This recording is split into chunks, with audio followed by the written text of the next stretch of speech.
Chapter 11. Light Sport Aircraft Engines. Engine General Requirements. Engines used for light sport aircraft and other types of aircraft, such as some experimental aircraft, ultralight aircraft, and powered parachutes, must be very light for the power they develop. Each aircraft requires thrust to provide enough forward speed for the wings to provide lift to overcome the weight of the aircraft. An aircraft that meets the requirements of the light sport categories must meet the following requirements. 11.1. Note: all of the following requirements and regulations are subject to change. Always refer to the latest federal aviation regulations for current information. A light sport aircraft means an aircraft, other than a rotorcraft or powered lift, since its original certification, has continued to meet the following. 1. A maximum takeoff weight of not more than 1,320 pounds lb 600 kilograms kg for aircraft not intended for operation on water, or 1,430 lb 650 kg for an aircraft intended for operation on water. 2. A maximum airspeed in level flight with maximum continuous power VH closed parent of not more than 120 knots calibrated airspeed cause under standard atmospheric conditions at sea level. 3. A maximum never exceed speed VN closed parent of not more than 120 knots cause for a glider. 4. A maximum stalling speed or minimum steady flight speed without the use of lift enhancing devices VS1 closed parent of not more than 45 knots cause at the aircraft's maximum certificated takeoff weight and most critical center of gravity. 5. A maximum seating capacity of no more than 2 persons, including the pilot. 6. A single, reciprocating engine, if powered. 7. A fixed or ground adjustable propeller, if a powered aircraft other than a powered glider. 8. A fixed or auto feathering propeller system, if a powered glider. 9. A fixed pitch, semi-rigid, teetering, 2-blade rotor system, if a gyroplane. 10. A non-pressurized cabin, if equipped with a cabin. 11. Fixed landing gear, except for an aircraft intended for operation on water or a glider. 12. Fixed or retractable landing gear, or a hull, for an aircraft intended for operation on water. 13. Fixed or retractable landing gear for a glider. Powered parachute means a powered aircraft comprised of a flexible or semi-rigid wing connected to a fuselage, so that the wing is not in position for flight until the aircraft is in motion. The fuselage of a powered parachute contains the aircraft engine, a seat for each occupant, and is attached to the aircraft's landing gear. Weight shift control aircraft means a powered aircraft with a frame pivoting wing, and a fuselage controllable only in pitch and roll by the pilot's ability to change the aircraft's center of gravity with respect to the wing. Flight control of the aircraft depends on the wing's ability to flexibly deform, rather than the use of control surfaces. As the weight of an engine is decreased, the useful load that an aircraft can carry and the performance of the aircraft are obviously increased. Every excess pound of weight carried by an aircraft engine reduces its performance. Since light sport aircraft have a narrow margin of useful load, engine weight is a very important concern with all of the light, low airspeed aircraft. Tremendous gains in reducing the weight of the aircraft engine through improvements in design, operating cycles, and metallurgy have resulted in engines with a much improved power-to-weight ratio. A light sport aircraft engine is reliable when it can perform at the specified ratings in widely varying flight attitudes and in extreme weather conditions. The engine manufacturer ensures the reliability and durability of the product by design, research, and testing. Although most of these engines are not certificated by the Federal Aviation Administration (FAA), close control of manufacturing and assembly procedures is generally maintained, and normally each engine is tested before it leaves the factory and meets certain American Society for Testing and Materials ASTM standards. Some engines used on light sport aircraft are certificated by the FAA, and these engines are maintained as per the manufacturer's instructions in Title 14 of the Code of Federal Regulations 14 CFR. Most light sport engines require a definite time interval between overhauls. This is specified or implied by the engine manufacturer. The time between overhauls TPO varies with the type of engine cycle, operating conditions, such as engine temperatures, amount of time the engine is operated at high power settings, and the maintenance received. After reaching the time limit, the engine has to be overhauled. Sometimes this requires the engine to be shipped to an authorized manufacturer's overhaul facility. Figure 11.1. One consideration when selecting a light sport engine is the shape, size, and number of cylinders of the engine. Since these engines range from single-cylinder to multi-cylinder engines, the mounting in the airframe is important to maintain the view of the pilot, aircraft center of gravity, and to reduce aircraft drag. Personnel authorized to perform inspection and maintenance on light sport engines. Given they meet all applicable regulations, the holder of a Powerplant certificate can perform maintenance and inspections on light sport engines. The holder of a sport pilot certificate may perform preventive maintenance on 11.2. Designation of engine type for engine S/N time between overhaul TPO SB to be carried out to increase TPO.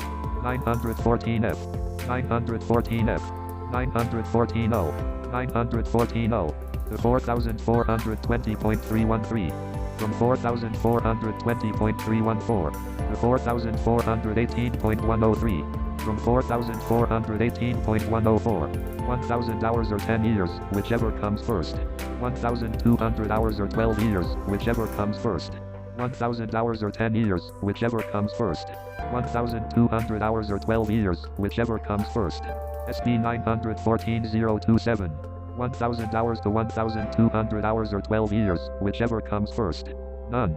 SP 914-027. 1000 hours to 1200 hours or 12 years, whichever comes first. None. Figure 11.1. Examples of TPO and calendar life for engines. An aircraft owned or operated by that pilot, and issued a special airworthiness certificate in the light sport category under the provisions of 14 CFR Part 43, Section 43.3g. All maintenance must be performed in accordance with 14 CFR Part 65, Section 65.81, which describes specific experience requirements and current instructions for performing maintenance. The following is used to determine eligibility for a repairman certificate light sport aircraft and appropriate rating. To be eligible for a repairman certificate light sport aircraft, you must be at least 18 years old, be able to read, speak, write, and understand English. If for medical reasons you cannot meet one of these requirements, the FAA may place limits on the repairman certificate necessary to safely perform the actions authorized by the certificate and rating. Demonstrate the requisite skill to determine whether a light sport aircraft is in a condition for safe operation. Be a citizen of the United States, or a citizen of a foreign country who has been lawfully admitted for permanent residence in the United States. To be eligible for a repairman certificate light sport aircraft with an inspection rating, the applicant must O. Meet the requirements stated above for a repairman certificate. O. Complete a 16-hour training course acceptable to the FAA on inspecting the particular class of experimental light sport aircraft for which these privileges are intended to be exercised. To be eligible for a repairman certificate light sport aircraft with a maintenance rating, the applicant must O. Meet the requirements stated above for a repairman certificate. O. Complete a training course acceptable to the FAA on maintaining the particular class of light sport aircraft upon which the privileges are intended to be exercised. The training course must, at a minimum, provide the following number of hours of instruction. For airplane class privileges, 120 hours. Weight shift control aircraft class privileges, 104 hours. Powered parachute class privileges, 104 hours. Lighter than air class privileges, 80 hours.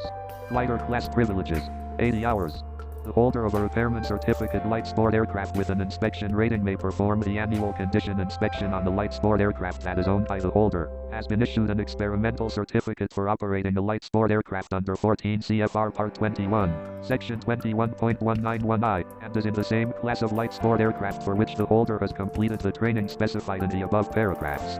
The holder of a repairman certificate light sport aircraft with a maintenance rating may approve and return to service an aircraft that has been issued a special airworthiness certificate in the light sport category under 14 CFR Part 21, Section 21.190, or any part thereof, after performing or inspecting maintenance to include the annual condition inspection and the 100-hour inspection required by 14 CFR Part 91, Section 91.327, preventive maintenance, or an alteration excluding a major repair or a major alteration on the product produced under an FAA approval. They may perform the annual condition inspection on the light sport aircraft that has been issued an experimental certificate for operating a light sport aircraft under 14 CFR Part 21, Section 21.191I, 11.3. However, they may only perform maintenance, preventive maintenance, and an alteration on the light sport aircraft for which the holder has completed the training specified in the preceding paragraphs.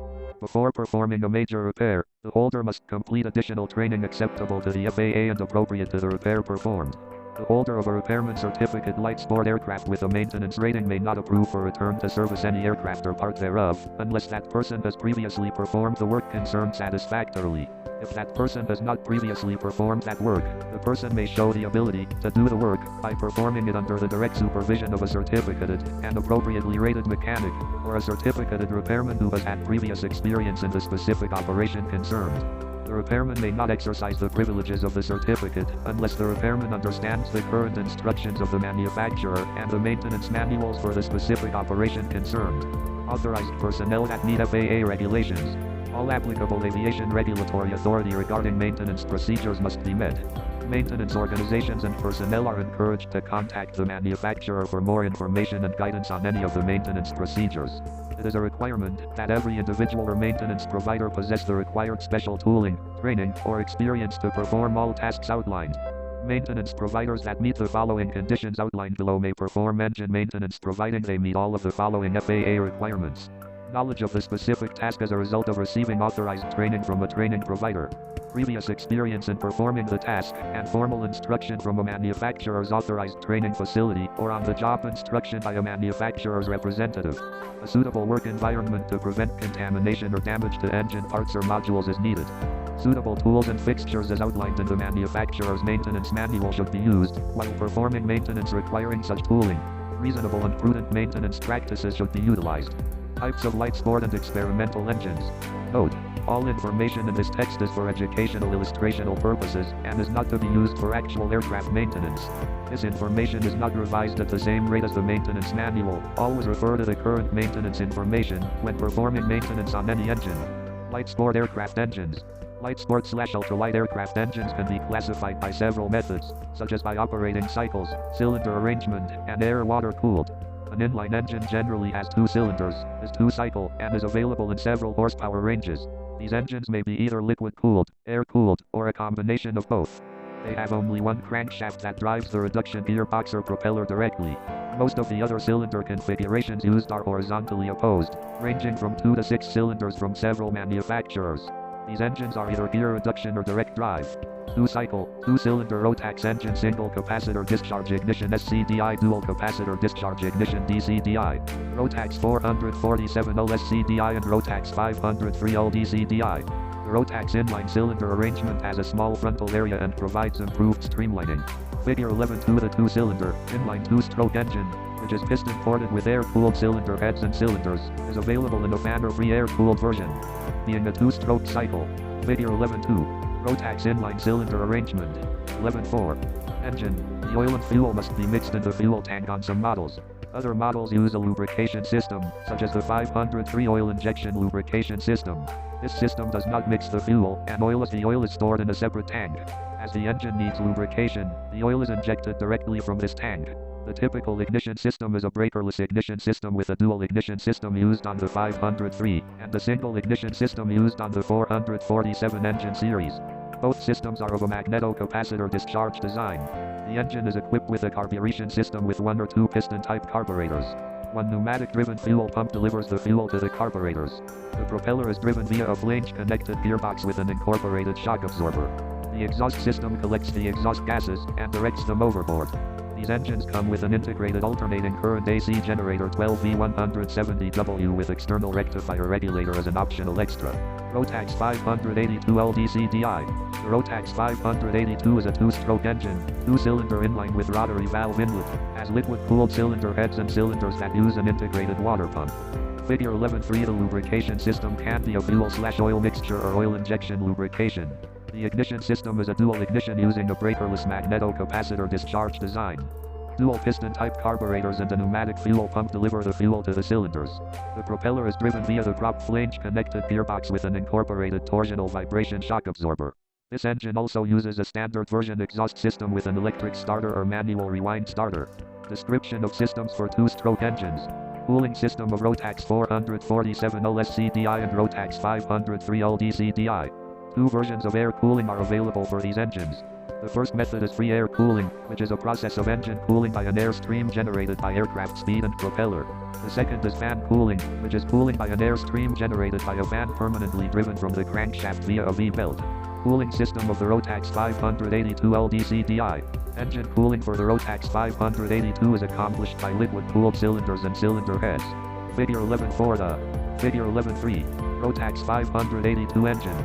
12, 9, 14, 30, 10, 20, 40, 0, C degrees, 50, temperature, 13, 11, 3, 2, 10, 4, 1, 6, 8, 7, 5, 1, 2, 3, 4, 5, 6, 7, 8, 9, 10, 11, 12, 14, 13, Cooling liquid crankcase cylinder head water pump radiator hose from radiator to water pump hose from cylinder head to radiator screw cap with excess pressure valve and return valve temperature gauge for cooling water overflow hose overflow bottle venting expansion tank cylinder head venting hose. Figure 11.4. Rotax 582 cooling system. 11.5. Cooling system is in a two-circuit arrangement. The cooling liquid is supplied by an integrated pump in the engine through the cylinders and the cylinder head to the radiator. The cooling system has to be installed so that vapor coming from the cylinders and the cylinder head can escape to the top via a hose, either into the water tank of the radiator or to an expansion chamber. The expansion tank is closed by a pressure cap with excess pressure valve and return valve. As the temperature of the coolant rises, the excess pressure valve opens, and the coolant flows via a hose at atmospheric pressure to the transparent overflow bottle. When cooling down, the coolant is sucked back into the cooling circuit. Lubrication systems. Oil injection lubrication of Rotax 503 LDCDE, 582 LDCDI, and 582 LDCDI. Generally, the smaller two-cycle engines are designed to run on a mixture of gasoline and 2% oil that is pre-mixed in the fuel tank. The engines are planned to run on an all-gasoline mixture of 150. Other engines use oil injection systems that use an oil pump driven by the crankshaft via the pump gear that feeds the engine with the correct amount of fresh oil. The oil pump is a piston-type pump with a metering system. Diffuser jets in the intake inject pump supplied twas-stroke oil with the exact proportion quantity needed. The oil quantity is defined by the engine rotations per minute and the oil pump lever position. This lever is actuated via a cable connected to the throttle cable. The oil comes to the pump from an oil tank by gravity. Note: in engines that use oil injection, the carburetors are fed with pure gasoline no oil/gasoline mixture. The oil quantity in the oil tank must be checked before putting the engine into service as the oil is consumed during operation and needs to be replenished. Electric system. The 503 LDCDI, 582 LDCDI engine types are equipped with a breakerless, single capacitor discharge ignition unit with an integrated generator. Figure 11.5. The 447 LSCDI engine is equipped with a breakerless, single capacitor discharge ignition unit with integrated generator. The ignition unit is completely free of maintenance and needs no external power supply. Two charging coils fitted on the generator stator, independent from each other, each feed one ignition circuit. The energy supplied is stored in the ignition capacitor. At the moment of ignition, the external triggers supply an impulse to the control circuits, and the ignition capacitors are discharged via the primary winding of the ignition coil. The secondary winding supplies the high voltage for the ignition spark. Fuel system. Due to higher lead content in aviation gas avgas, operation can cause wear and deposits in the combustion chamber to increase. Therefore, avgas should only be used if problems are encountered with vapor lock or if the other fuel types are not available. Caution must be exercised to use only fuel suitable for the relevant climatic conditions, such as using winter fuel for summer operation. Gray black/yellow. LC2. Gen P1. K. Green. Electronic box 1. C.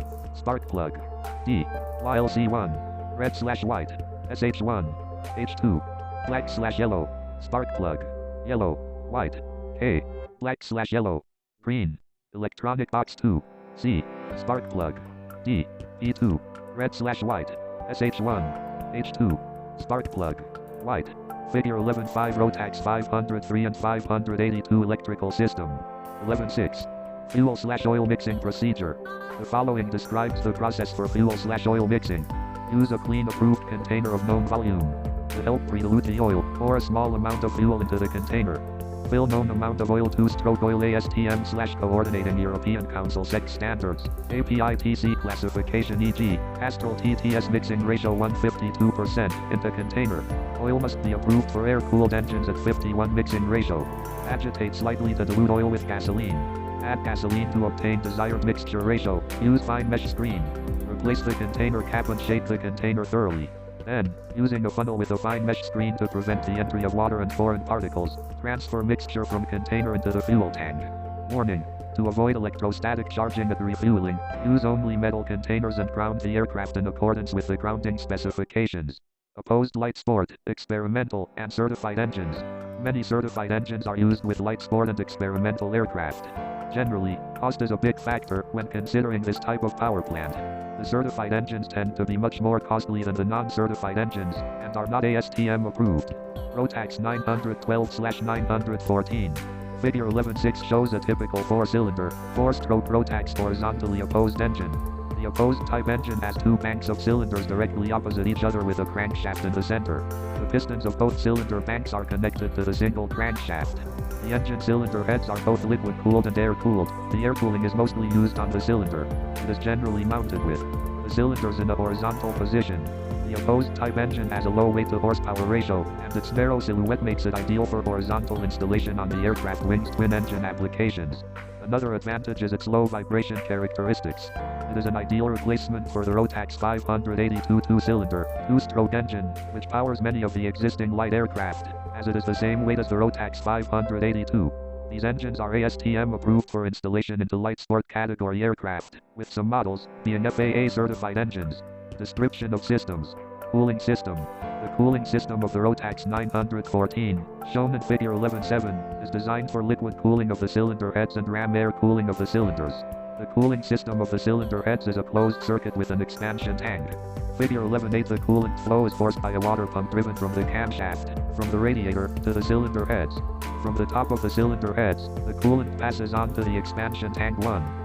Since the standard location of the radiator 2 is below engine level, the expansion tank located on top of the engine allows for coolant expansion. The expansion tank is closed by a pressure cap 3 with excess pressure valve and return valve.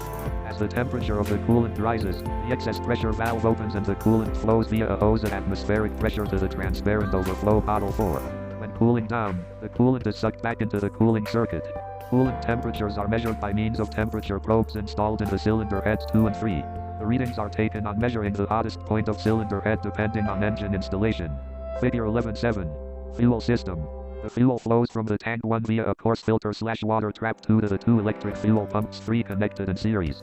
Figure 11.9. From the pumps, fuel passes on via the fuel pressure control 4 to the two carburetors 5. Parallel to each fuel pump is a separate check valve 6 installed via the return line 7 that allows surplus fuel to flow back to the fuel tank. Inspection for possible constriction of diameter or obstruction must be accomplished to avoid overflowing of fuel from the carburetors.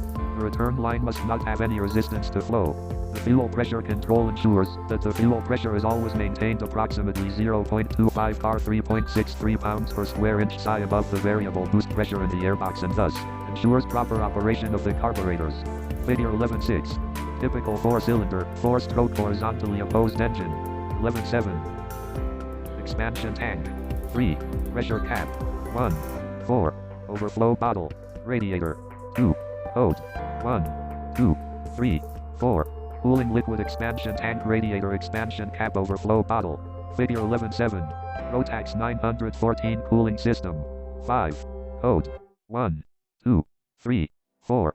Fuel from tank filter/water trap electric fuel pumps fuel pressure control 2 carburetors check valve return line. 5. 6. 7. 4. 3. 3. O main. 6. 6. 7. 1. 2. 5. Figure 11.8. Water-cooled heads. Lubrication system. The Rotax 914 engine is provided with a dry, sump-forced lubrication system with a main oil pump with integrated pressure regulator and an additional suction pump. Figure 11.10. The oil pumps are driven by the camshaft. The main oil pump draws oil from the oil tank 1 via the oil cooler 2 and forces it through the oil filter to the points of lubrication. It also lubricates the plain bearings of the turbocharger and the propeller governor. The surplus oil emerging from the points of lubrication accumulates on the bottom of crankcase and is forced back to the oil tank by the blow-by gases. The turbocharger is lubricated via a separate oil line from the main oil pump. The oil emerging from the lower placed turbocharger collects in the oil sump by a separate pump and is pumped back to the oil tank via the oil line 3. The oil circuit is vented via bore 5 in the oil tank. Figure 11.9. Fuel system components. There is an oil temperature sensor in the oil pump flange for reading of the oil inlet temperature. Electric system. The Rotax 914 engine is equipped with a dual ignition unit that uses a breakerless, capacitor discharge design with an integrated generator. Figure 11.11. The ignition unit is completely free of maintenance and needs no external power supply. 2 independent charging coils, 1 located on the generator stator, supply 1 ignition circuit each. The energy. 11.8. 4. 5. 3. 1. 2. Hose. Oil lubricant, oil tank, oil cooler, oil line, pressure line 5, oil circuit, vent 4. 1. 2. 3. 4. Figure 11.10. Lubrication system. Ignition circle day 2. 2. 3. A3/4. B1/2. 3. Hose. 1. 2. 3. 4. 3. 3. B3/4. 3. 3. A1/2, 5, 3, 3, 5, 1. Charging coils, capacitors, 4 external trigger coils, dual ignition coils, 5 fifth trigger coil, 4, 4, 4, 4, 2, 2, 4, 4, 4, 4. Ignition circle D. Figure 1111. Electric system. Is stored in capacitors of the electronic modules 2. At the moment of ignition, to each of the 4 external trigger coils 3 actuate the discharge of the capacitors via the primary circuit of the dual ignition coils 4. The firing order is as follows: 1 4 2 3. The 5th trigger coil 5 is used to provide the revolution counter signal. 11 9. Turbocharger and control system. The Rotax 914 engine is equipped with an exhaust gas turbocharger making use of the energy in the exhaust gas for compression of the intake air or for providing boost pressure to the induction system. The boost pressure in the induction system airbox is controlled by means of an electronically controlled valve wastegate in the exhaust gas turbine. The wastegate regulates the speed of the turbocharger and consequently the boost pressure in the induction system. The required nominal boost pressure in the induction system is determined by the throttle position sensor mounted on the carburetor 2/4. The sensor's transmitted position is linear from 0 to 115%, corresponding to a throttle position from idle to full power. Figure 1112 for correlation between throttle position and nominal boost pressure in the induction. Refer to Figure 1113. As shown in the diagram, with the throttle position at 108-110% results in a rapid rise of nominal boost pressure. 0% 100% 115%. Figure 1112. Turbocharger control system throttle range and position. HG 46, 44, 42, 40, 38, 36, 34, 32, 30, 28, 1500, 1400, 1300, 1200, 1100, 1900, 0 10 20 30 40 50 60 70 80 90 100 110 115%. Figure 1113. Correlation between throttle position and nominal boost pressure. To avoid unstable boost, the throttle should be moved smoothly through this area either to full power 115% or at a reduced power setting to maximum continuous power. In this range 108-110% throttle position, small changes in throttle position have a big effect on engine performance and speed. These changes are not apparent to the pilot from the throttle lever position. The exact setting for a specific performance is virtually impossible in this range, and has to be prevented, as it might cause control fluctuations or surging. Besides the throttle position, overspeeding of the engine and too high intake air temperature have an effect on the nominal boost pressure. If one of the stated factors exceeds the specified limits, the boost pressure is automatically reduced, thus protecting the engine against overboost and detonation. The turbo control unit TCU is furnished with output connections for an external red boost lamp, and an orange caution lamp for indications of the functioning of the TCU. When switching on the voltage supply, the two lamps are automatically subject to a function test. Both lamps illuminate for 1 to 2 seconds, then they extinguish. If they do not, a check for the engine maintenance manual is necessary. If the orange caution lamp is not illuminated, then this signals that TCU is ready for operation. If the lamp is blinking, this indicates a malfunction of the TCU or its periphery systems. Exceeding of the admissible boost pressure activates and illuminates the red boost lamp continuously. The TCU registers the time of full throttle operation boost pressure. Full throttle operation for longer than 5 minutes, with the red boost light illuminated, makes the red boost lamp start blinking. The red boost lamp helps the pilot to avoid full power operation for longer than 5 minutes, or the engine could be subject to thermal and mechanical overstress. HKS 700T engine. The HKS 700T engine is a 4-stroke, 2-cylinder turbocharged engine equipped with an intercooler. Figure 1114. The horizontally opposed cylinders house 4 valves per cylinder, with a piston displacement of 709 cc. It uses an electronic control fuel injection system. A reduction gearbox is used to drive the propeller flange at a speed reduction ratio of 2.13 to 1. The engine is rated at 77 horsepower continuous, and 80 horsepower takeoff 3 minutes at 4,900 RPM and 5,300 RPM, respectively. A total engine weight of 126 pounds provides a good power-to-weight ratio. The 700T has a TPO of 500 hours. Jabiru light sport engines.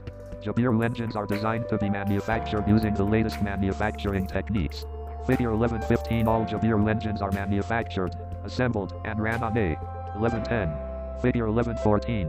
HKS 700T engine. Figure 1115. Jabiru engines. Dynometer, then calibrated before delivery. The crankcase halves, cylinder heads, crankshaft, starter motor housings, gearbox cover. The gearbox powers the distributor rotors. together with many smaller components, are machined from solid material. The sump oil pan is the only casting. The cylinders are machined from bar 4140 chrome molybdenum alloy steel, with the pistons running directly in the steel bores. The crankshaft is also machined from 4140 chrome molybdenum alloy steel, the journals of which are precision ground prior to being Magnaflux inspected. The camshaft is manufactured from 4140 chrome molybdenum alloy steel with nitrided journals and cams. The propeller is direct crankshaft driven, and does not use a reduction gearbox. This facilitates its lightweight design, and keeps maintenance costs to a minimum. The crankshaft features a removable propeller flange that enables the easy replacement of the front crankshaft seal, and provides for a propeller shaft extension to be fitted, should this be required for particular applications. Cylinder heads are machined from a solid aluminum billet that is purchased directly from one company, thereby providing a substantive quality control trail to the material source. Connecting rods are machined from 4140 alloy steel, and the 45mm big end bearings are of the automotive slipper type. The ignition coils are sourced from outside suppliers, and are modified by Jabiru for their own particular application. An integral alternator provides AC rectification for battery charging and electrical accessories. The alternator is attached to the flywheel, and is driven directly by the crankshaft. The ignition system is a transistorized electronic system. Two fixed coils mounted adjacent to the flywheel are energized by magnets attached to the flywheel. The passing of the coils by the magnets creates the high voltage current that is transmitted by high tension leads to the center post of two automotive type distributors, which are simply rotors and caps, before distribution to automotive spark plugs 2 in the top of each cylinder head. The ignition system is fixed timing and, therefore, removes the need for timing adjustment. It is suppressed to prevent radio interference. The ignition system is fully redundant, self-generating, and does not depend on battery power. The crankshaft is designed with a double bearing at the propeller flange end, and a main bearing between each big end. Thrust bearings are located fore and aft of the front double bearing, allowing either tractor or pusher installation. Pistons are remachined to include a piston pin, circlip, and groove. They are all fitted with 3 rings, the top rings being cast iron to complement the chrome molybdenum cylinder bores. Valves are 7mm stem diameter, and are manufactured specifically for the Jabiru engine. The valve drivetrain includes pushrods from the camshaft followers to valve rockers. The valves are computer numerical control CNC machined from steel billet, induction hardened, polished on contact surfaces, and mounted on the shaft through Teflon coated bronze steel bush. Valve guides are manufactured from aluminum/bronze. Replaceable valve seats are of nickel steel, and are shrunk into the aluminum cylinder heads. The valve train is lubricated from the oil gallery. Engines use hydraulic lifters that automatically adjust valve clearance. An internal gear pump is driven directly by the camshaft, and provides engine lubrication via an oil circuit that includes an automotive spine and filter, oil cooler and built-in relief valve.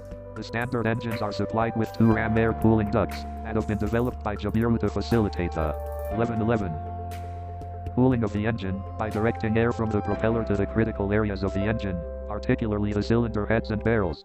The use of these ducts remove the need to design and manufacture baffles and the establishment of a plenum chamber, which is the traditional method of cooling air-cooled aircraft engines. The fact that these baffles and plenum chamber are not required also ensures a cleaner engine installation, which in turn facilitates maintenance and inspection of the engine and engine components. The engine is fitted with a 1.5 kW starter motor that is also manufactured by Jabiru and provides very effective starting. The engine has very low vibration level, however, it is also supported by 4 large rubber shock mounts attached to the engine mounts at the rear of the engine. The fuel induction system uses a pressure compensating carburetor. Following the carburetor, the fuel/air mixture is drawn through a swept plenum chamber bolted to the sump casting, in which the mixture is warmed prior to entering short induction tubes attached to the cylinder heads. An effective stainless steel exhaust and muffler system is fitted as standard equipment, ensuring very quiet operations. For owners wanting to fit vacuum instruments to their aircraft, the Jabiru engines are designed with a vacuum pump drive direct mounted through a coupling on the rear of the crankshaft. Jabiru 2200 aircraft engine. The Jabiru 2200cc aircraft engine is a 4-cylinder, first-stroke horizontally opposed air-cooled engine. At 132 pounds 60 kgs installed weight, it is one of the lightest 4-cylinder, 4-stroke aircraft engines. Small overall dimensions give it a small frontal area width 23.46 in, 596 mm, that makes it a good engine for tractor applications. The Jabiru engine is designed for either tractor or pusher installation. The Jabiru engine specifications are listed in Figure 1116. The Jabiru 3300 120 HP engine features Figure 1117. 4-stroke 3,300cc engine, 200 cubic inches, 6-cylinder, horizontally opposed, 1 central camshaft, fully machined aluminum alloy crankcase, overhead valves, OHV-push rod operated ram, air-cooled wet sump lubrication, 4-liter capacity, direct propeller drive, dual transistorized magneto ignition. Integrated AC generator, electric starter, mechanical fuel pump, naturally aspirated, -1 pressure compensation carburetor. Aeromax Aviation 100 IFB aircraft engine. Aeromax Aviation produces a version of a 100 HP engine called the integral front bearing. The engine features a special-made integral front bearing. Figure 1118. The engine uses an integral permanent magnet 35 amp alternator, lightweight starter, and dual ignition. The compact alternator and starter allow for a streamlined and aerodynamic cowl which improves the fuel efficiency of an experimental aircraft. The Aeromax aircraft engine is an opposed 6-cylinder, air-cooled, and direct drive. Being a 6-cylinder engine, it has smooth operation. The Aeromax engines are known for their heat dissipation qualities, provided the proper amount of cooling air is provided. It features a crank extension supported by a massive integral front bearing IFB and bearing housing. These engines start out as a GM Corvair automobile core engine. These basic core engines are disassembled, and each component that is reused is refurbished and remanufactured. The crankshaft in the Aeromax 100 IFB aircraft engine is thoroughly inspected, including a Magnaflux inspection. After ensuring the crank is free of any defects, it is extended by mounting the crank extension up on its front. Then, the crank is ground true, with all 5 bearing surfaces 4 original and the new extended crank's front bearing being true to each other and perpendicular to the crank's prop flange. Figure 1119. All radiuses are smooth with no sharp corners where stress could concentrate. Every crankshaft is nitrated, which is a heat/chemical process that hardens the crank surfaces. The crank reinforcement coupled with the IFB is required to counter the additional dynamic and bending loads introduced on the crank in an aircraft application. The engine case is totally refurbished and checked for wear. Any studs or bolts that show wear are replaced. The engine heads are machined to proper specifications and all new valves, guides, and valve train components are installed. A 3-angle valve grind and lapping ensure a good valve seal. Once the engine is assembled, it is installed on the test stand, pre-lubricated, and inspected. The engine is then run several times for a total of 2 hours. The engine is carefully inspected after each run to ensure it is in excellent operating condition. At the end of test running the engine, the oil filter is removed and cut for inspection. Its internal condition is recorded. This process is documented. And 1112. Specifications. Jabiru 2200cc 85 HP aircraft engine. Engine features. Opposed. OHV. Magneto ignition generator 20 amp. Pressure compensating carburetor. Displacement 4-stroke compression ratio, directional rotation of prop shaft, ramp weight, ignition timing, firing order, power rating, fuel consumption at 75%, power, fuel, oil capacity, spark plugs. 4-stroke 4-cylinder horizontally opposed, 1 central camshaft, push rods, overhead valves, OHV ram, air-cooled wet sump lubrication, direct propeller drive, dual transistorized magneto ignition, integrated AC generator, 20 amp electric starter, mechanical fuel pump, naturally aspirated, -1 pressure compensating carburetor, 6 bearing crankshaft. 2200cc 134 Ku.in. 97.5 mm 74 mm 81. Clockwise pilot's view, tractor applications 132 lb complete including exhaust, carburetor, starter motor, alternator, and ignition system. 25 BTDC, 1324, 85 HP at 3300 RPM, 4 US gal/HR Avgas 100 LL or Auto Gas 91 octane minimum Aero Shell W100, or equivalent 2.3 quarts NGKD 98-automotive. Figure 1116. Jabiru 2200cc specifications. Kept on file for each individual engine. Once the engine's proper performance is assured, it is removed and packaged in a custom-built crate for shipping. Each engine is shipped with its engine service and operations manual. This manual contains information pertaining to installation, break-in, testing, tune-up, troubleshooting, repair, and inspection procedures. The specifications for the Aeromax 100 engine are outlined in Figure 1120. Direct drive VW engines. RevMaster R2300 engine. The RevMaster R2300 engine maintains RevMaster's systems and parts, including its RM049 heads that feature large fins and a hemispherical combustion chamber. Figure 1121. It maintains the earlier R2200 engine's top horsepower 82 at 2950 RPM continuous. Figure 1122. 1113. Jabiru 3300cc aircraft engine. Displacement four-stroke aircraft engine compression ratio directional rotation of prop shaft ramp weight ignition timing firing order power rating fuel consumption at 75% power fuel oil capacity spark plugs 3300 cc 202 cubic in 97.5 mm 3.838 74 mm 2.913 Jabiru 3300 cc 120 horsepower 81 Clockwise dash pilot's view tractor applications 178 lps 81 kilograms complete including exhaust, carburetor, starter motor, alternator, and ignition system. 25 BT DC fixed timing. 145236. 120 HP at 3300 RPM 26L/HR 6.87 US Gal/HR Avgas 100 LL or Auto Gas 91 octane minimum aero shell W100 or equivalent 3.51 3.69 quarts NGKD 98-automotive. Figure 1117. Jabiru 3300 cc aircraft engine. Figure 1118. Aeromax direct drive, air-cooled, 6-cylinder engine. Figure 1119. Front end bearing on the 1000 IFP engine. Takeoff power is rated at 85 at 3350 RPM. The additional power comes from a bore of 94 mm plus lengthening of the R2200's connecting rods, plus increasing the stroke from 78 to 84 mm. The longer stroke results in more displacement, and longer connecting rods yield better vibration and power characteristics. The lower cruise RPM allows the use of longer propellers, and the higher peak horsepower can be felt in shorter takeoffs and steeper climbs. The RevMaster's 4 main bearing crankshaft runs on the 60 mm center main bearing, is forged from 4340 steel, and uses nitride journals. Thrust is handled by the 55 mm #3 bearing at the propeller end of the crank. Fully utilizing its robust #4 main bearing, the RevMaster crank has built an oil-controlled propeller capability, a feature unique in this horsepower range. Non-wood props are usable with these engines. Moving from the crankcase and main bearings, the cylinders are made by using centrifugally cast-chilled iron. The pistons are forged out of high-quality aluminum alloy, machined and balanced in a set of 4.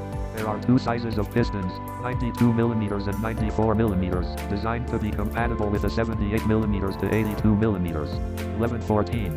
Aeromax 100 engine specifications. Power output, 100 HP continuous at 3200 RPM displacement, 2.7 L compression, 9.1. Weight, 210 lb direct drive rear lightweight. Starter and 45 amp alternator counterclockwise rotation harmonic balancer remanufactured case remanufactured heads with new guides, valves, valve train, intake remanufactured cylinders new lightweight aluminum cylinder dash optional new high torque cam new CNC prop hub and safety shaft new Aeromax top cover and data plate. Air-cooled 6 cylinders dual ignition single plug. Normally aspirated CHT max. 475 F new forged pistons balanced and nitrated crankshaft. New hydraulic lifters. New main/rod bearings new all replaceable parts. New spark plug wiring harness remanufactured dual ignition distributor with new points set and electronic module new oil pump new oil pan engine service manual. Figure 1120. Aeromax 100 engine specifications. Figure 1122. Hemispherical combustion chamber within the RevMaster R2300 heads. Figure 1121. RevMaster R2300 engine. Stroke crankshafts. The cylinder set also contains piston rings, wrist pins, and locks. The direct drive R2300 uses a dual CDI ignition with 8 coil spark to 8 spark plugs, dual 20 amp alternators, oil cooler, and its proprietary RevFlow carburetor, while introducing the longer cylinders that do not require spacers. The automotive-based bearings, valves, valve springs, and piston rings among others, make rebuilds easy and inexpensive. Great Plains Aircraft Volkswagen VW conversions. Great Plains Aircraft is one company that offers several configurations of the Volkswagen VW aircraft engine conversion. One very popular model is the front drive long block kits that offer a 4-cycle, 4-cylinder opposed engine with horsepower ranges from approximately 60-100. Figure 1123 the long block engine kits, which are the complete engine kits that are assembled in the field or can. 1115. Figure 1123. Great Plains Volkswagen conversion.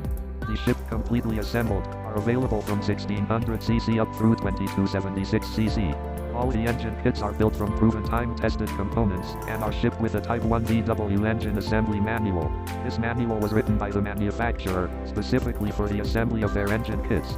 Also included are how to determine service and maintenance procedures, and many tips on how to set up and operate the engine correctly. The crankshaft used in the 2180cc to 2276cc engines is a 82 mm crankshaft made from a forged billet of E4340 steel, machined and magnafluxed twice. The end of the crankshaft features a 1/2-inch fine thread versus a 20 mm thread found on the standard automotive crank. Teledyne Continental 0200 engine.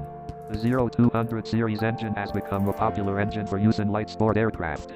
The 0200/B is a 4-cylinder, carbureted engine producing 100 brake HP and has a crankshaft speed of 2750 rpm. Figure 1124. The engine has horizontally opposed air-cooled cylinders. The engine cylinders have an overhead valve design with updraft intake inlets and downdraft exhaust outlets mounted on the bottom of the cylinder. The 0200/B engines have a 201 cubic inch displacement achieved by using a cylinder design with a 4.06 inch diameter bore and a 3.88 inch stroke. The dry weight of the engine is 170.18 pounds without accessories. The weight of the engine with installed accessories is approximately 215 pounds. Developed specifically for light aircraft, the 0200D engine has a dry weight with installed accessories of approximately 199 pounds. The engine is provided with 4 integral rear engine mounts. A crankcase breather port is located on the 1-3 side of the crankcase forward of the number 3 cylinder. The engine lubrication system is a wet sump, high-pressure oil system. The engine lubrication system includes the internal engine-driven pressure oil pump, oil pressure relief valve, pressure oil screen mounted on the rear of the accessory case and pressure instrumentation. A fitting is provided at the 1-3 side of the crankcase for oil pressure measurement. The oil sump capacity is 6 quarts maximum. The 0200/B induction system consists of an updraft intake manifold with the air intake and throttle mounted below the engine. Engine manifold pressure is measured at a port located on the 2-4 side of the intake air manifold. The 0200/B is equipped with a carburetor that meters fuel flow as the flight deck throttle and mixture controls are changed. Lycoming 0233 series light sport aircraft engine. Lycoming Engines, a Textron Inc. company, produces an experimental non-certified version of its 233 series light sport aircraft engine. Figure 1125. The engine is light and capable of running on unleaded automotive fuels, as well as avgas. The engine features dual CDI spark ignition, an optimized oil sump, a streamlined accessory housing, hydraulically adjusted tappets, a lightweight starter, and a lightweight alternator with integral voltage regulator. It has a dry weight of 213 pounds including the fuel pump, and offers continuous power ratings up to 115 HP at 2800 rpm. In addition to its multi-gasoline fuel capability, it has proven to be very reliable with a TPO of 2,400 hours. The initial standard version of the engine is carbureted, but fuel-injected configurations of the engine are also available. Figure 1124. 0200 Continental engine. Figure 1125. Lycoming 0233 engine. 1116. General maintenance practices on light sport Rotax engines. Some specific maintenance practices that differ from conventional certified engines is covered for background and educational acquaintance purposes only. Always refer to the current manufacturer's information when performing maintenance on any engine. Safety regulations must be adhered to ensure maintenance personnel safety when performing maintenance and service work on any engine installation. The following information should be followed while performing maintenance. The ignition should be off and the ignition system grounded with the battery disconnected. Secure the engine against unintentional operation. During maintenance work that requires ignition on and battery connected, secure the propeller against unintentional turning by hand, and secure and observe a propeller safety zone. This precautionary measure serves to avoid any injuries in case of an unintentional start of the engine, which can result in injuries or death. Remember, as long as the ground cable lead is not properly connected to ground, the ignition is switched on hot. Prevent contamination, such as metal chips, foreign material, and slasher dirt, from entering the cooling, lubricating, and fuel system during maintenance. Severe burns and scalds may result if the engine is not allowed to cool down to outside air temperature before starting any work. Before reusing disassembled parts, clean with a suitable cleaning agent, check and refit per instructions. Before every reassembly, check for missing components. Only use adhesives, lubricants, cleaning agents, and solvents listed for use in the maintenance instructions. Observe the tightening torques for screws and nuts. Over torque or too loose connection could cause serious engine damage or failure. The following are some general maintenance practices that provide for safety and good technique. Work only in a non-smoking area and not close to sparks or open flames. Always use the specified tools. During disassembling/reassembling, the removal of any safety items, e.g., safety wiring, self-locking fastener must always be followed with replacement of a new one. Once loosened, always replace self-securing locking nuts. Use clean screws and nuts only, and inspect face of nuts and thread for damage. Check the contact faces and threads for damage, and replace if any damage is detected. At reassembly of the engine, replace all sealing rings, gaskets, securing elements, O-rings, and oil seals. At Disassembly of the engine. Mark the engine's components as necessary to provide for locating the original position of the part. Parts should be replaced in the same position upon reassembly. Any used components have wear patterns that should be replaced or matched if reused. Ensure that these marks are not erased or washed off. To perform maintenance, the technician must follow the manufacturer's instructions. Obtain, read, and understand the information pertaining to servicing of the Lightsporter experimental engine. Maintenance schedule procedures and maintenance checklist. All stated checks are visual inspections for damage and wear, unless otherwise stated. All listed work must be carried out within the specified period. For the intervals between maintenance work, a tolerance of plus or 0 hour is permissible, but these tolerances must not be exceeded. This means that if a 100-hour check is actually carried out at 110-hour, the next check is due at 200-hour plus or 10-hour, and not at 210-hour plus or 10-hour. If maintenance is performed before the prescribed interval, the next maintenance check is to be done at the same interval, e.g., if first 100-hour check is done after 87 hours of operation, the next 100-hour check must be carried out after 187 hours of operation. Checks are carried out per the maintenance checklists. Their type and volume of maintenance work is outlined in keywords. The lists must be photocopied and filled out for each maintenance check.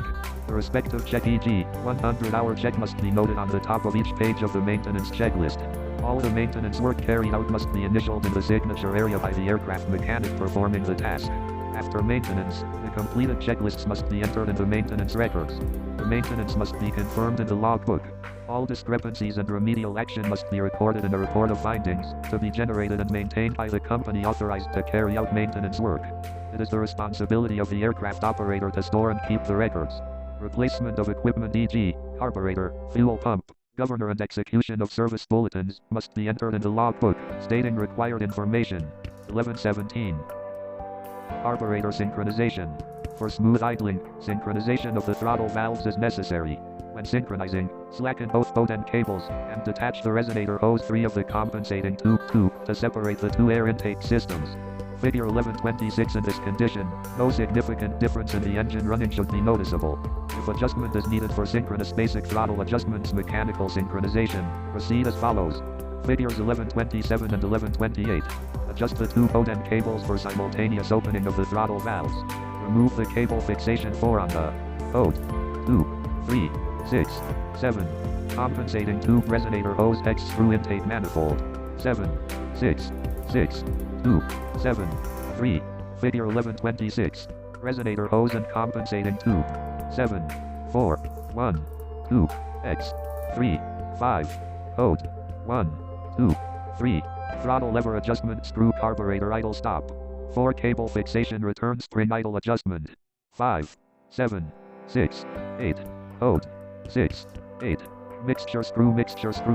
Figure 1128. Idle mixture screw.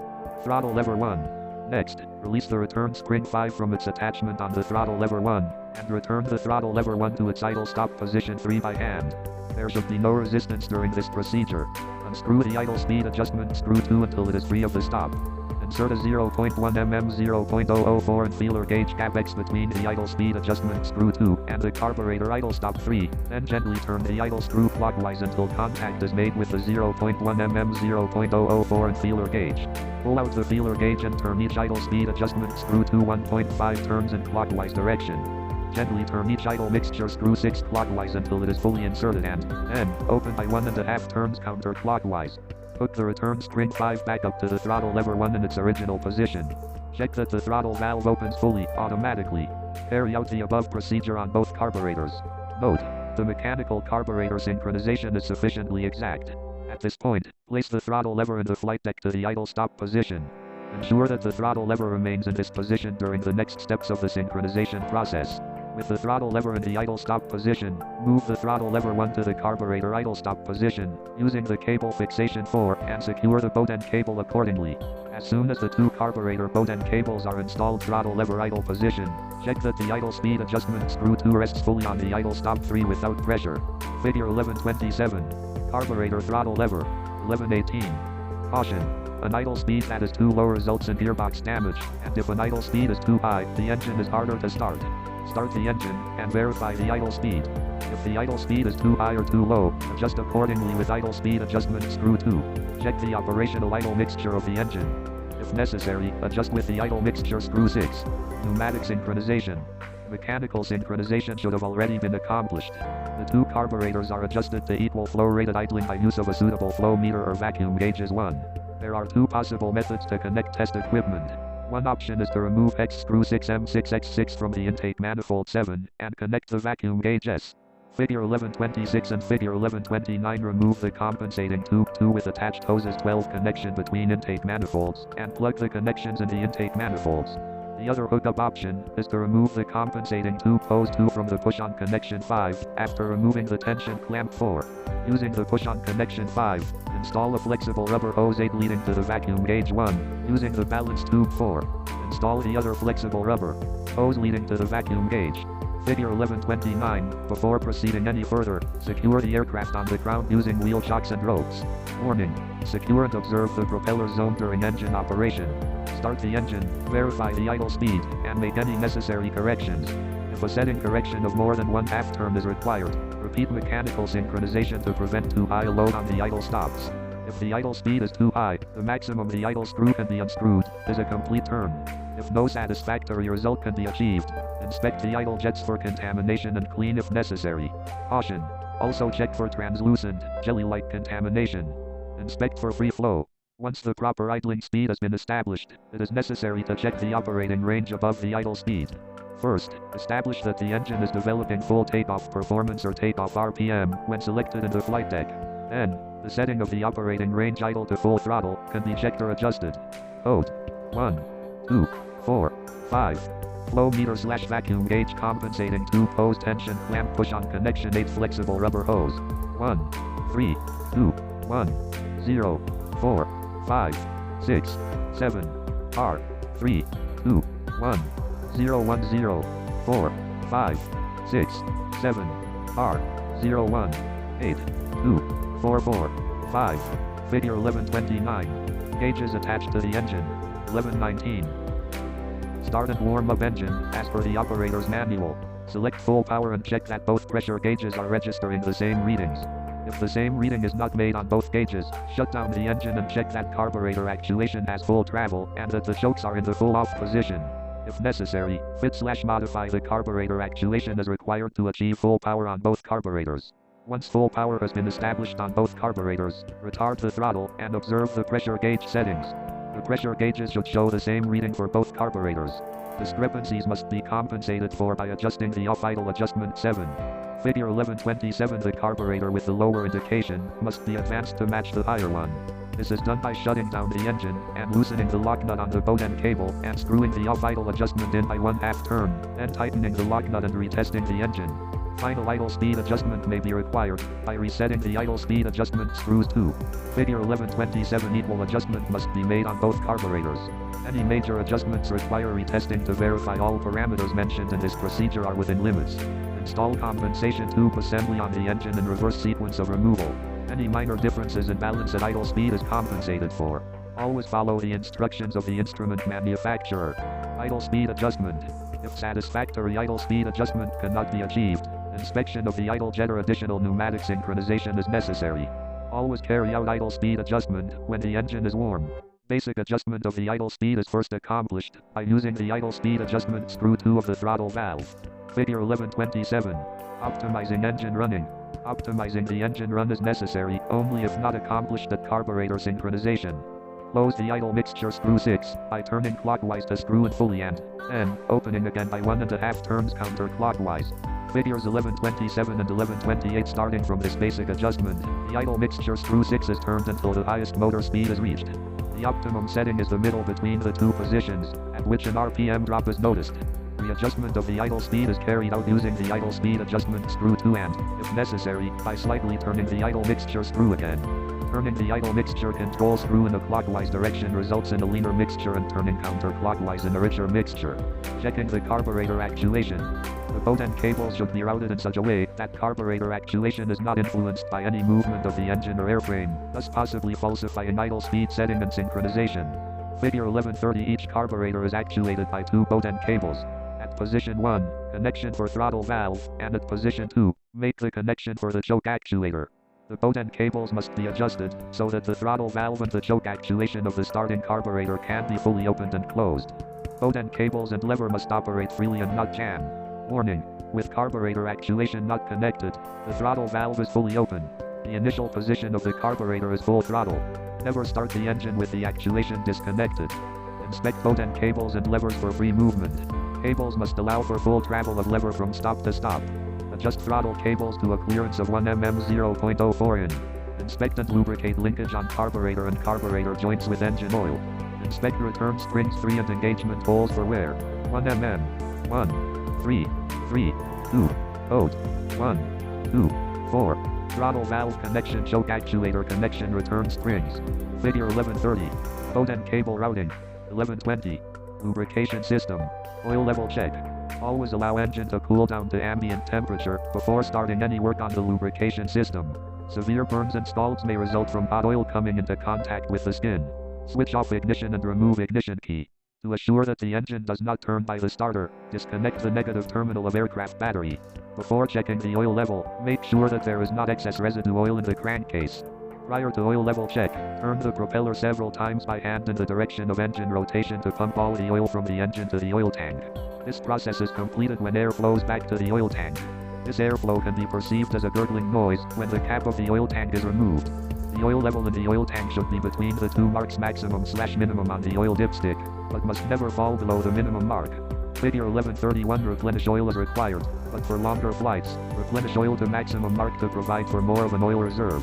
During standard engine operation, the oil level should be midway between the maximum and minimum marks. A higher oil level over servicing. Oil can escape through the venting breather passage. Oil change. It is advisable to check the oil level prior to an oil change, as it provides information about oil consumption. Run engine to warm the oil before beginning the procedure. Taking proper precautions, crank the engine by hand to transfer the oil from the crankcase. Remove the safety wire and oil drain. Screw one from the oil tank, drain the used oil, and dispose of, as per environmental regulations. Figure 1132. Remove and replace oil filter at each oil change. It is not necessary to remove oil lines and other oil connections. Draining the suction lines, oil cooler, and return line is not necessary and must be avoided, as it results in air entering the oil system. Replacement of the oil filter and the oil change should be accomplished quickly and without interruption to prevent the draining of the oil system and the hydraulic tappets. Compressed air must not be used to blow through the oil system or oil lines. Oil pump housing, oil pores in the housing. Replace the oil drain screw, torque and safety wire.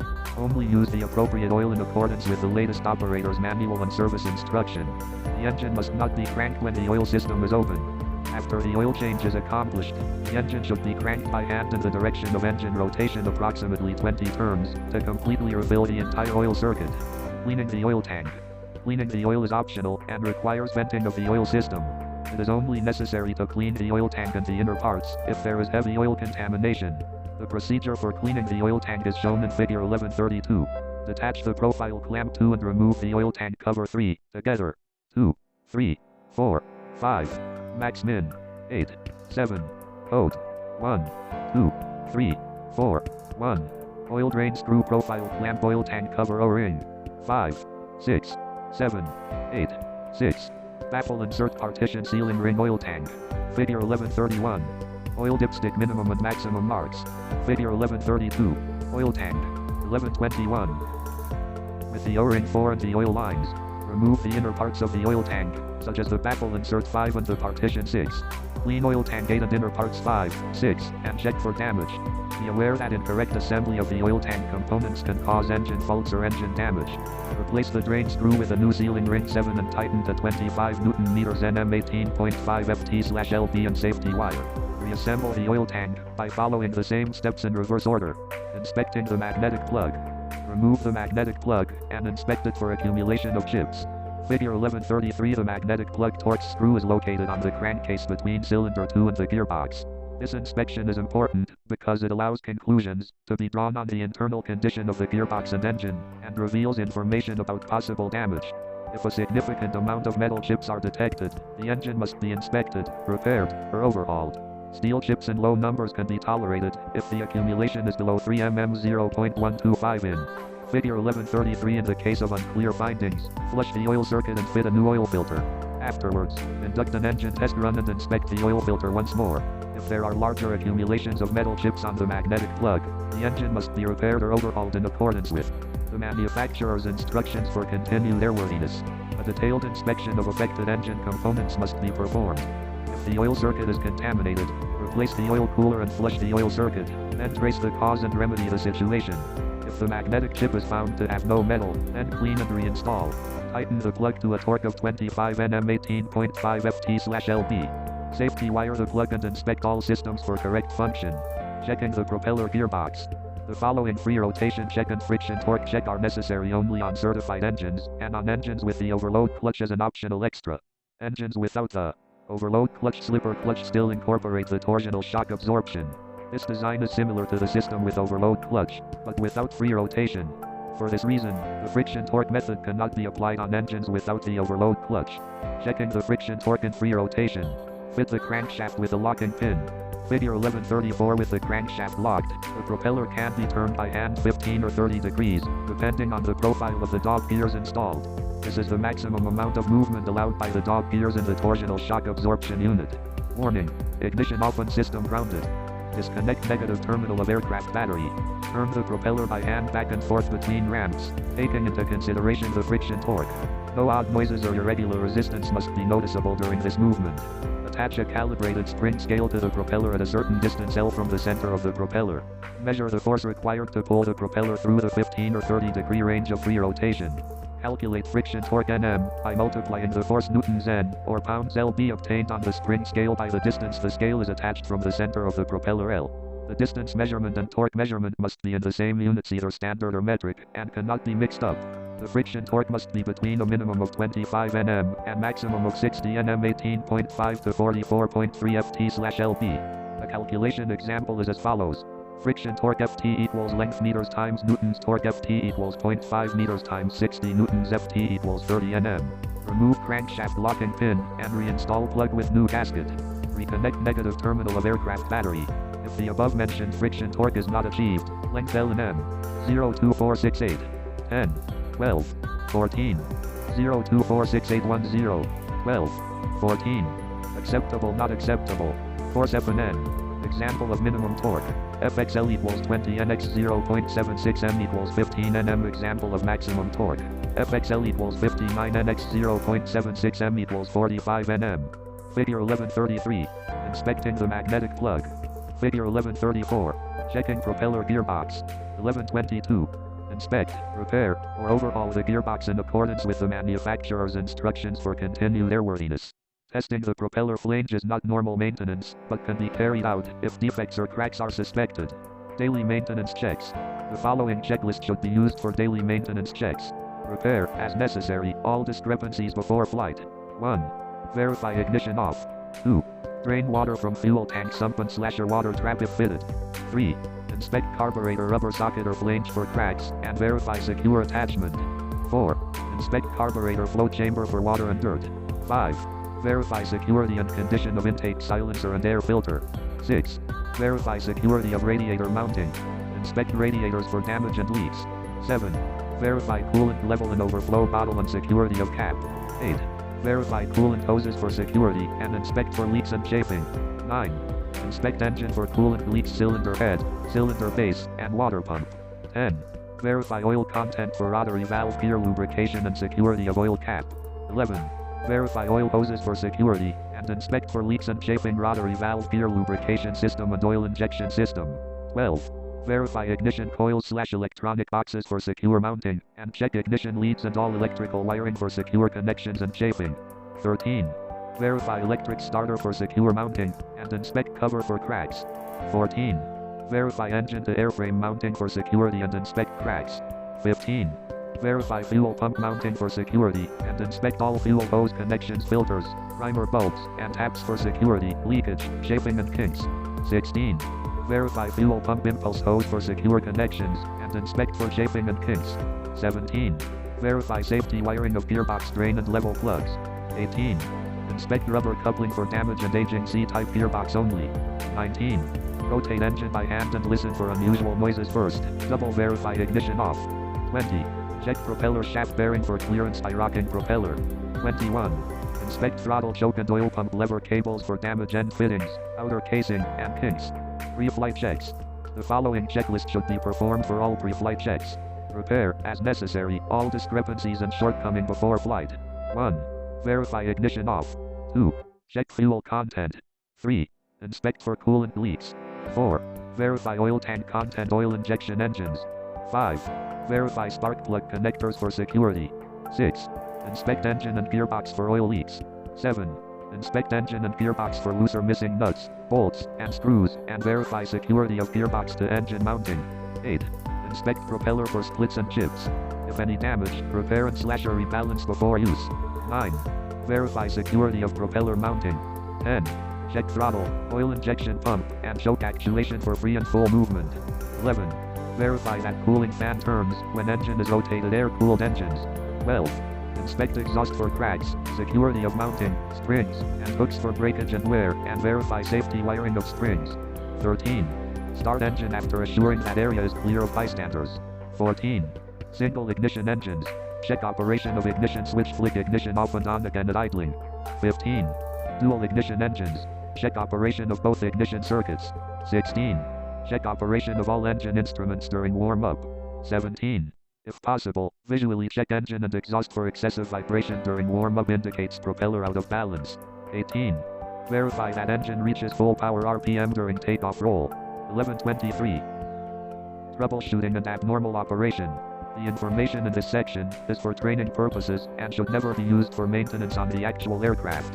Only qualified personnel, experienced two-stroke technicians trained on this particular type of engine are allowed to carry out maintenance and repair work.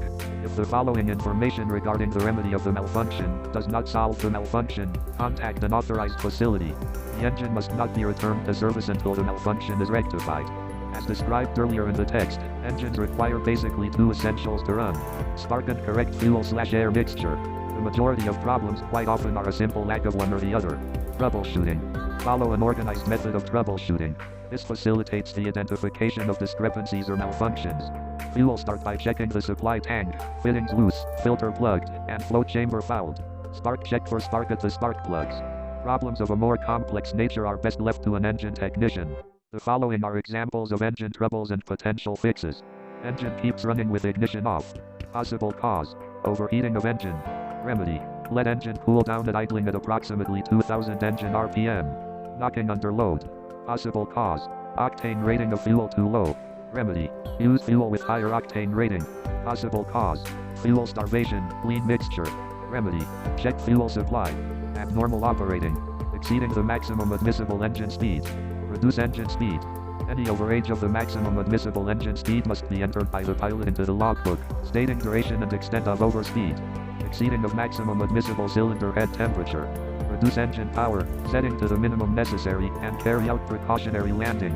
Any exceeding of the maximum admissible cylinder head temperature must be entered by the pilot into the logbook, stating duration and extent of excess temperature condition. Exceeding of maximum admissible exhaust gas temperature.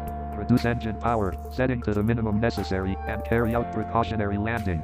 Any exceedance of the maximum admissible exhaust gas temperature must be entered by the pilot into the logbook, stating duration and extent of excess temperature condition. Engine preservation. If the engine is not going to be used for an extended period of time, certain measures must be taken to protect engine against heat, direct sunlight, corrosion, and formation of residues. In particular, the water bonded by the alcohol in the fuel causes increased corrosion problems during storage. After each flight, activate choke for a moment before stopping engine. Close all engine openings like exhaust pipe, venting tube, and air filter to prevent entry of contamination and humidity. For engine storage of 1 to 4 weeks, proceed with preservation prior to engine stop, or on the engine at operating temperature. Let the engine run at increased idle speed. Shut the engine down and secure against inadvertent engine start. Remove air filters and inject approximately 3 cubic cm of preservation oil, or equivalent oil, into the air intake of each carburetor. Restart the engine and run at increased idle speed for 10-15 seconds. Shut engine down and secure against inadvertent engine start. Close all engine openings, such as exhaust pipe, venting tube, and air filter, to prevent entry of contamination and humidity. For engine storage of engine for longer than 4 weeks, and up to 1 year, proceed with preservation prior to engine stop, and on the engine at operating temperature. Let the engine run at increased idle speed. Remove air filters and inject approximately 6 cubic cm of preservative oil, or equivalent oil, into the air intake of each carburetor. Stop the engine. Remove spark plugs and inject approximately 6 cubic cm preservation oil, or equivalent oil, into each cylinder, and slowly turn crankshaft 2 to 3 turns by hand, to lubricate top end parts. Replace and retorque the spark plugs. Drain gasoline from flow chambers, fuel tank, and fuel lines. Drain coolant on liquid-cooled engines to prevent any damage by freezing. Lubricate all carburetor linkages using the proper lubricates. Close all openings of the engine, such as exhaust pipe openings, venting tube, and air intake, to prevent entry of any foreign material and humidity. Protect all external steel parts by spraying with engine oil. 1124. General maintenance practices for the light sport Jabiru engines. Note: some specific maintenance practices that differ from conventional certified engines is covered for background and educational acquaintance purposes only. Always refer to the current manufacturer's information when performing maintenance on any engine. Engine and engine compartment inspection. Check for oil, fuel exhaust, and induction leaks, and clean the entire engine and compartment before inspection. Check flywheel screw tensions to 24 foot-pounds. Check the carburetor air filter and clean it by removing it from the intake housing and blowing compressed air against the direction of the intake flow. For operation in heavy dust conditions, clean air filter at shorter intervals than recommended for normal conditions. A clogged filter reduces engine performance, as well as promotes premature engine wear. The engine baffles and air ducts should be checked for condition and functionality. Two methods can be used to check the cylinder's compression. The compression gauge method is used to measure compression using a compression tracer.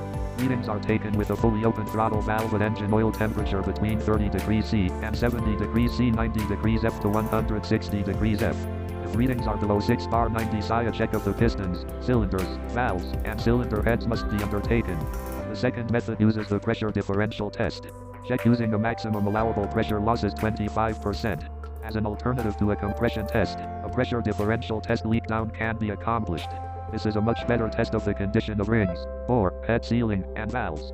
This is the normal test used in aviation and requires specific equipment. The test is carried out with the engine in warm to hot condition. Input pressure is best set at 80 psi. A second gauge reads the differential. This is done with piston on TDC on the firing stroke. Note: the propeller needs to be restrained. A differential of lower than 80/60, generally a 25% loss, indicates a problem. Problems can be better identified by observing where air is escaping from the cylinder. Blow-by.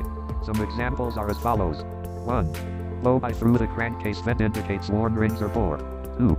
Leaking from carby indicates a poor intake valve seal. 3. Leaking from exhaust indicates a poor exhaust valve seal. 4. Head leak indicates poor head to cylinder seal. With the problem identified, the malfunction can then be corrected.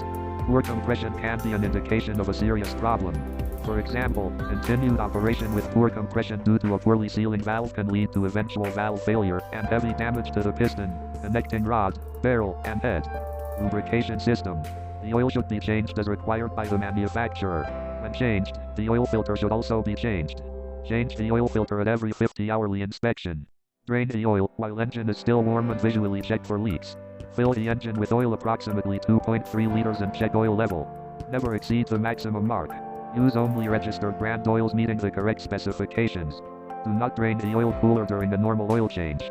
The cooler holds only a small amount of old oil that has negligible effect on the new oil. Taking the hoses on and off the cooler can prematurely age the oil lines and lead to hoses slipping off the cooler. Carburetor adjustment and checks. To adjust the engine's idle speed, adjust the idle stop screw 7mm screw against throttle lever. Standard idle mixture screw position is 1 1/4 turns out from the seated position. Fine adjustment may be necessary to give a smooth idle. The mixture is set by selecting jet sizes. As supplied, the engine has jets to suit a majority of installations. However, the mixture may be affected by operation with a propeller that does not meet the requirements listed in the installation manual or by ambient temperature extremes. If an engine is to be used in these situations, an exhaust gas temperature EGT gauge should be fitted and monitored against the limits specified above. Do not change carburetor settings if EGT readings fall outside the range given without consulting with Jabiru Aircraft or our local authorized representative. The carburetor automatically adjusts the mixture to account for altitude.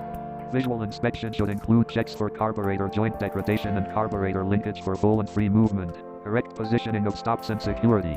Spark plugs. When plugs are removed from a warm engine, the inspection of the tip of the spark plug can be used to indicate the health of the engine. If the tip of the plug is a light brown color, the plug is operating correctly.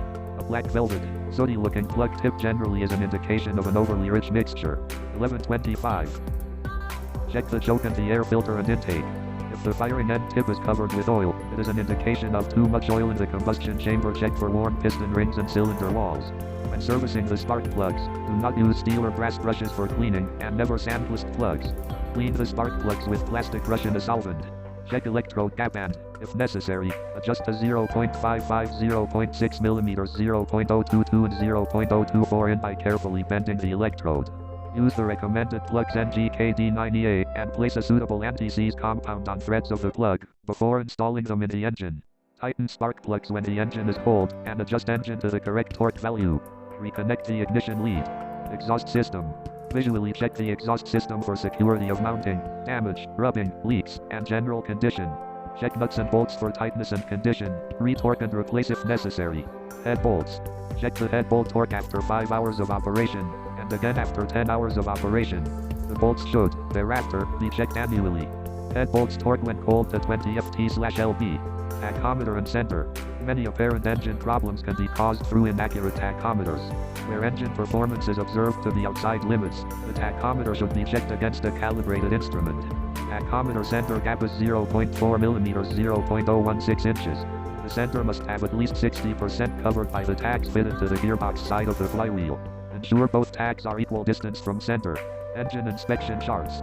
Note: read all inspection requirement paragraphs prior to using these charts. Figure 1135. Propeller engine and engine compartment. Spinner spinner flange spinner screws propeller bolts /nuts tension spinner /prop tracking Check flywheel screw tensions to 24 foot-pound carburetor air filter engine baffles, and air ducts cylinders crankcase and front crankcase seal hoses, lines and fittings intake and exhaust systems ignition harness, distributor caps and rotors note. Check for oil, fuel exhaust and induction leaks, and clean entire engine and compartment before inspection. Annual inspection each 100 hours Figure 1135. Engine inspection charts. 1126. Glossary. Abradable strip. A strip of material.